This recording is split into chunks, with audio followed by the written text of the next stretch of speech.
Good afternoon, children. Today we are going to learn a lesson from Footprints with Our Feet, and the name of the first chapter is A Triumph of Surgery. Tricky, a small dog, is pampered and overfed by his rich mistress. He falls seriously ill, and his mistress consults a veterinary surgeon. So, that is the main core of this chapter. I was really worried about Ricky this time. I had pulled up my car when I saw him in the street with his mistress, and I was shocked at his appearance. He had become hugely fat like a blotted sausage, with a leg at each corner. His eyes, bloodshot and rheumy, stared straight ahead, and his tongue lolled from his jaws. Mrs. Pumphrey hastened to explain. He was so listless, Mr. Harriet. He seemed to have no energy. I thought he must be suffering from malnutrition, so I have been giving him some little extras between meals to build him up. Some malt and cod liver oil and a bowl of Horlicks at night to make him sleep. Nothing much really. And did you cut down on the sweet things as I told you? Oh, I did for a bit, but he seemed to be so weak I had to relent.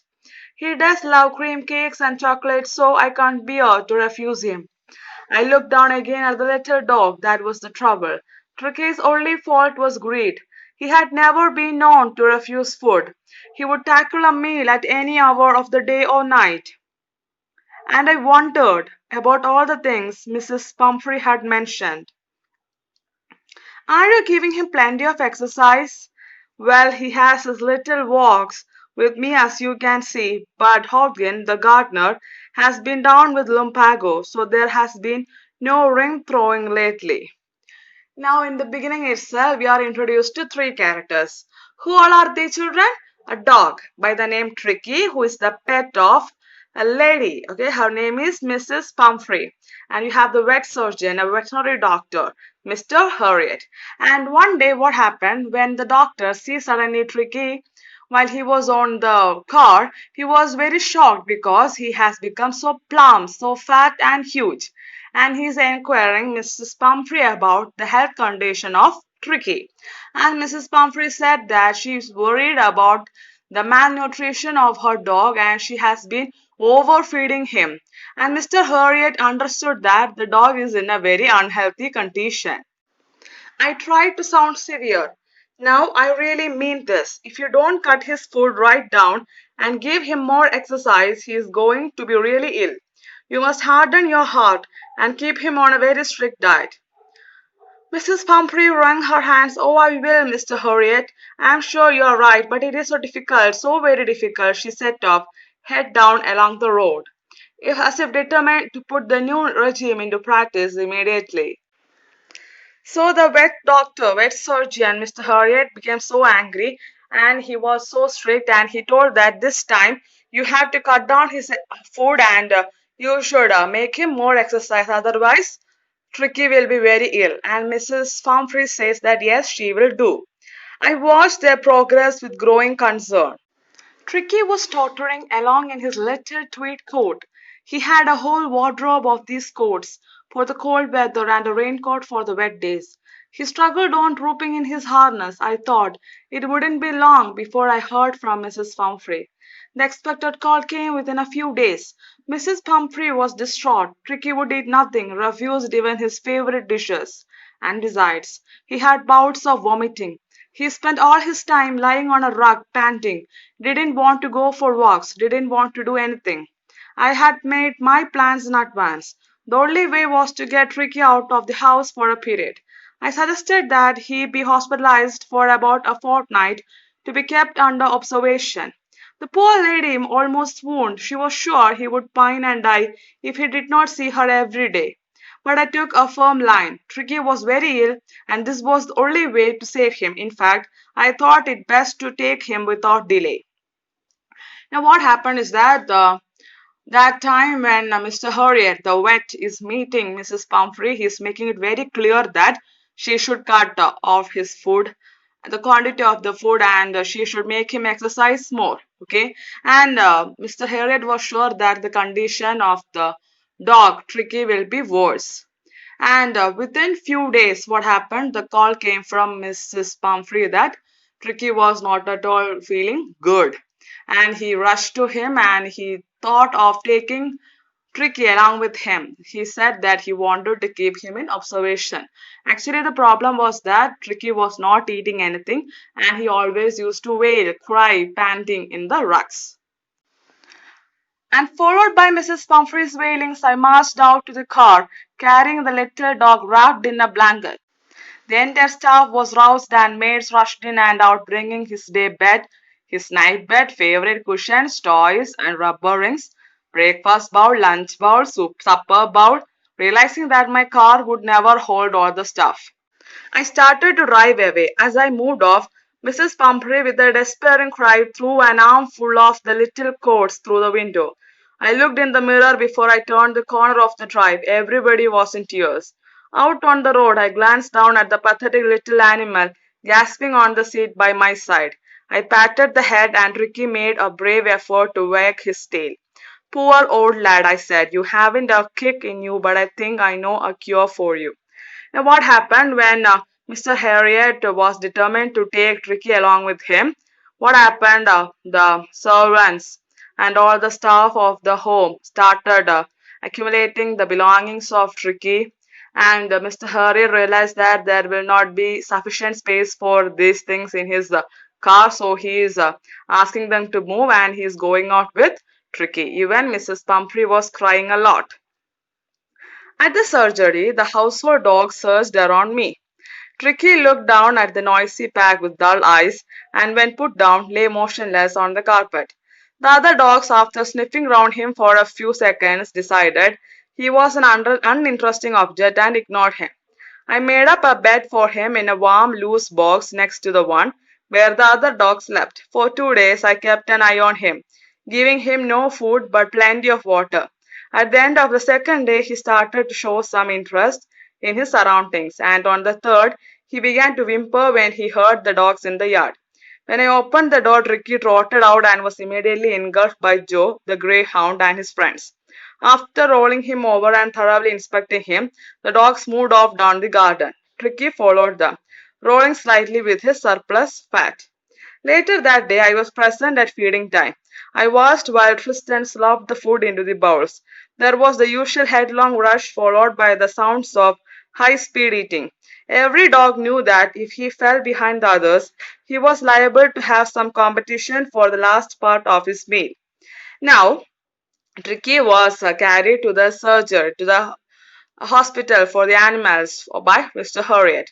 And there was lot many household dogs were there, and they are moving around Tricky, but Tricky is not showing interest in anything. He was just lying on the carpet. So for 2 days, Mr. Harriet is not giving him anything to eat, but he gave him plenty of water, okay, and he gave him his bed as a loose box and all. And after 2 days, he was quite active. And on the third day, he began to move around and make friendship with the other dogs. When they had finished, Tricky took a walk around the shining bowl. Licking casually inside one or two of them. Next day, an extra bowl was put out for him, and I was pleased to see him jostling his way towards it. From then on, his progress was rapid. He had no medicinal treatment of any kind, but all day he ran about with the dogs, joining in their friendly scrimmages. He discovered the joys of being bowled over, tramped on, and squashed every few minutes. He became an accepted member of the gang, an unlikely, silky little object among the shaggy crew, fighting like a tiger for his share at meal times and hunting rats in the old hen house at night. He had never had such a time in his life. All the while, Mrs. Pumphrey hovered anxiously in the background, ringing a dozen times a day for the latest bulletins. I dodged the questions about whether his cushions were being turned regularly or his correct coat worn according to the weather, but I was able to tell her that the little fellow was out of danger and convalescing rapidly. The word convalescing seemed to do something to Mrs. Pumphrey. She started to bring round fresh eggs, 2 dozen at a time, to build up Tricky's strength. For a happy period, my partners and I had 2 eggs each for breakfast. But when the bottles of wine began to arrive, the real possibilities of the situation began to dawn on the household. It was to enrich Ricky's blood. Lunch became a ceremonial occasion, with 2 glasses of wine before and several during the meal. Now, when what happened? No, actually, there was a rush and competition between the dogs for getting food, and our Tricky was not used to such rush and competition, so he was standing there all alone. And after all the other household dogs had the food, he just licked the bowls. Now, Mr. Harriet is bringing another bowl for our Tricky, and from next day onwards, Tricky also joined them. And Tricky was having nice time playing with them, running with them, quarreling with them, and all. He enjoyed a lot. And it is said that Ricky was not given any medicine. He enjoyed hunting rats and he enjoyed fighting like a tiger for his share at meal times. He never had such a time in his life. But what was the condition of Mrs. Pumphrey?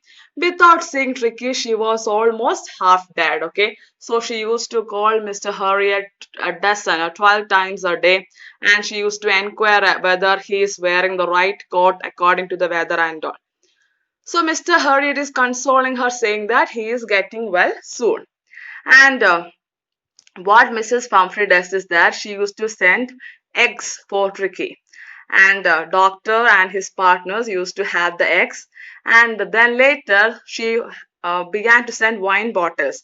And Dr. Harriet was having a nice time. He used to have the wine before meal, in between meal and all. We could hardly believe it when the Brandy came to put a final edge on Ricky's constitution. For a few nights, the fine spirit was rolled around, inhaled, and reverently drunk. They were days of deep content, starting well with the extra egg in the morning, improved and sustained by the midday wine, and finishing luxuriously around the fire with the brandy. It was a temptation to keep Ricky on as a permanent guest, but I knew Mrs. Pumphrey was suffering and after a fortnight felt compelled to phone and tell her that the little dog had recovered and was awaiting collection. Within minutes, about 30 feet of gleaming black metal drew up outside the surgery. The chauffeur opened the door and I could just make out the figure of Mrs. Pumphrey, almost lost in the interior. Her hands were tightly clasped in front of her. Her lips trembled. "Oh, Mr. Harriet, do tell me the truth. Is he really better?" "Yes, he is fine. There is no need for you to get out of the car. I will go and fetch him." I walked through the house into the garden. A mass of dogs was hurling around, round and round the lawn, and in their midst, ears flapping, tail waving, was the little golden figure of Tricky. In 2 weeks he had been transformed into a lithe, hard-muzzled animal. He was keeping up well with the pack, stretching out in great bounds, his chest almost brushing the ground. Now, what happened after the wine? What Mrs. Pumphrey began to send? She began to send brandy for Tricky. Now, again, Mr. Harriet was having a very good, delicious food pattern. Morning eggs, noon wine, and in the night he used to have brandy. And he even thought of keeping Tricky as a permanent guest, but he understood the real situation of Mrs. Pumphrey and he's making a call asking her to come and get Tricky. And now Tricky is a very healthy, muscular animal. I carried him along the passage to the front of the house. The chauffeur was still holding the car door open, and when Ricky saw his mistress, he took off from my arms in a tremendous leap and sailed into Mrs. Pumphrey's lap. She gave a startled "oh" and then had to defend herself as he swam over her, licking her face and barking. During the excitement, I helped the chauffeur to bring out the beds, toys, cushions, coats, and bowls, none of which had been used. As the car moved away, Mrs. Pumphrey leaned out of the window. Tears shone in her eyes, her lips trembled. "Oh, Mr. Harriet," she cried, "how can I ever thank you? This is a triumph of surgery." Now, what happened? He is bringing Tricky from the garden from amidst the other dogs, and once Tricky saw his mistress, Mrs. Pumphrey, he is rushing towards her, licking her, overwhelming her, and barking at her. And the chauffeur, the servant of the Mrs. Pumphrey, get back all the belongings of Tricky, which was not at all used. And when she was bidding farewell, when she was saying goodbye to Mr. Harriet, she was really crying and she was not able to utter any word and she was not having any idea how to thank Mr. Harriet. And she just said that it was a triumph of surgery. And it's a story written by James Harriet and it is the author's real life experience. What do you mean by a triumph of surgery, children? It's a victory of a surgery. Actually, no surgery was done and no treatment was given to our dog Tricky. Okay, children, now let's have a brief summary of the story. Tricky was a little dog. His mistress, Mrs. Pumphrey, was a rich lady. She overfed the dog. The dog became very fat and fell ill. He stopped eating. Mrs. Pumphrey got worried. She sent for a vet. The writer himself was the vet. The vet at once understood the cause of the dog's trouble. He told Mrs. Pumphrey that the dog would have to be admitted in the hospital. Mrs. Pumphrey agreed to it with a heavy heart. The writer took away the dog. He did not give the dog any drugs, any medicines. He gave him to eat only as much as was needed. He gave him sufficient exercise also. Mrs. Pumphrey would keep phoning to know about the dog's health. One day, the writer told her that the dog was recovering. Now, Mrs. Pumphrey started sending lots of eggs, wine, and brandy for the dog. But the writer would not give any of these to the dog. He and his companions enjoyed these things themselves. After few weeks, after 2 weeks, Mrs. Pumphrey came to take back her dog. She was surprised to see Tricky.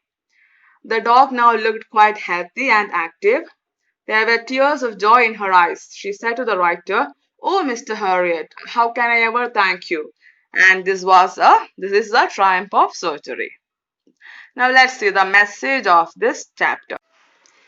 The author teaches us not to spoil anyone by giving too much things. The author has given us a message to give a simple life to every children. He conveys the message that the animal should be in natural environment and given proper care. He gives the lesson that too much prosperity does not mean luxurious life. It makes the person more lazy and spoil him. So, to be hardworking and healthy, the surgeon gives the dog a controlled diet. Thus, he made him hardworking and saved his life. Okay, children, thank you.